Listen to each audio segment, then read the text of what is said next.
Hello my YouTube family, welcome है आप सभी का हमारे YouTube channel Indian mom life में।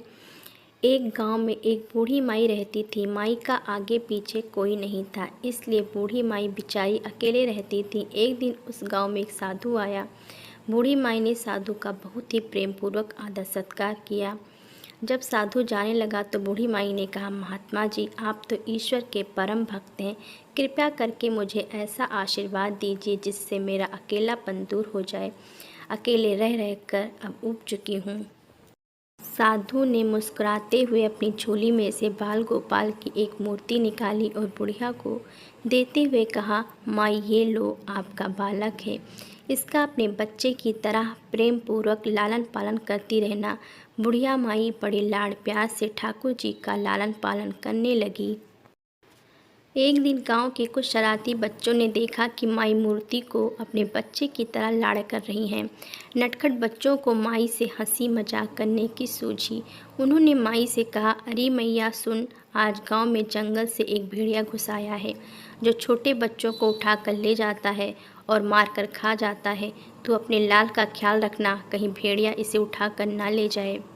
माई ने अपने बाल गोपाल को उसी समय कुटिया में विराजमान किया और स्वयं लाठी यानी छड़ी लेकर दरवाजे पर पहरा लगाने के लिए बैठ गई। अपने लाल को भेड़िए से बचाने के लिए बुढ़िया माई भूखी प्यासी दरवाजे पर पहरा देती रही। पहरा देते देते एक दिन बीत गया, फिर दूसरा, तीसरा, चौथा और पांचवा दिन बीत गया। बुढ़िया माई 5 दिन और 5 रात लगातार बगैर पलके झपकाए भेड़िए से अपने बाल गोपाल की रक्षा के लिए पहरा देती रही। उस भोली भाली मैया का यह भाव देखकर ठाकुर जी का हृदय प्रेम से भर गया। अब ठाकुर जी को मैया के प्रेम का प्रत्यक्ष रूप से आस्वादन करने की इच्छा हुई। भगवान बहुत ही सुंदर रूप धारण कर वस्त्राभूषणों से सुसज्जित होकर माई के पास आए। ठाकुर जी के पांव की आहट पाकर माई डर गई कि कहीं दुष्ट भेड़िया तो नहीं आ गया मेरे लाल को उठाने। माई ने लाठी उठाई और भेड़ियों को भगाने के लिए उठ खड़ी हुई। तब श्याम सुंदर ने कहा, मैया मैं हूँ, मैं तेरा वही बालक हूँ जिसकी तुम रक्षा करती हो। माई ने कहा, क्या?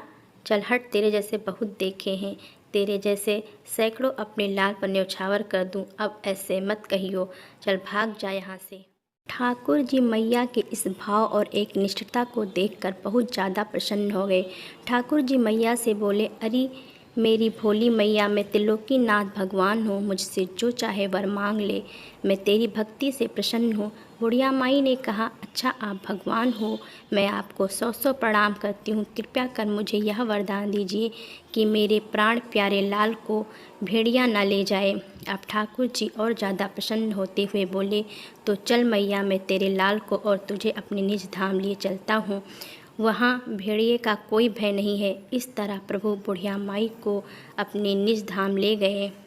कहानी से शिक्षा मिलती है कि हमें अपने अंदर बैठे ईश्वरीय अंश की काम, क्रोध, लोभ, मोह और अंधकार रूपी भेड़ियों से रक्षा करनी चाहिए। जब हम पूरी तरह से तन्मय होकर अपनी पवित्रता और शांति की रक्षा करते हैं तो एक ना एक दिन ईश्वर हमें दर्शन जरूर देते हैं। भगवान को पाने का सबसे सरल मार्ग है भगवान को प्रेम करो, काम प्रेम, जैसे बुढ़िया माई ने किया। तो अगर कहानी पसंद आई होगी तो आप लोग लाइक, शेयर एंड सब्सक्राइब करना बिल्कुल भी मत भूलिएगा। आपसे मिलते हैं एक और नई कहानी के साथ।